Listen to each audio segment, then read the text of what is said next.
ఒక చీకటి లోకములో అలుముకుంటూ వస్తూ ఉంది. ప్రభు ముందుగానే చెప్పాడు, ఈ చీకటి లోకములో మీరు వెలుగుగా ఉండాలి. ఆమేన్. అందుకని అంటాడు ఏమన్నా తెలుసా, కటిక చీకటిని ఆయన ఉదయముగా మారుస్తాడు. ఆయన ఒక్కడి వల్లే అవుతుంది, ఆయన ఒక్కడి వల్లే అవుతుంది. ఎన్నోసార్లు మనకి దారి కానరాదు, ఏం చేయాలో తెలియదు కూడా.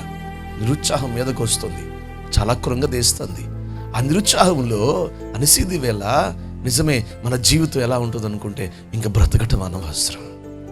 చాలామంది చాలాసార్లు అటువంటి నిర్ణయానికి వచ్చి ఉండొచ్చు, అటువంటి ఆలోచనలో ఉండొచ్చు.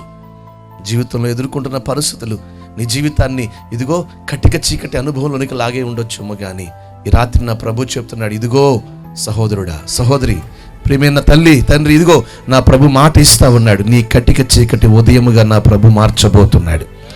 కటిక చీకటి నీ అనుభవాలను తిరిగి నా ప్రభు మరలా ఉదయముగా మార్చబోతున్నాడు. ఈ మాట పట్టుకుని తిరిగి వెళ్ళండి. నా ప్రభు నిశ్చయంగా తన గొప్ప కార్యములు జరిగించి కాలములను సమయములను మార్చగలిగిన వాడు తిరిగి మరలా మన పరిస్థితులన్నీ మార్చునుగాక.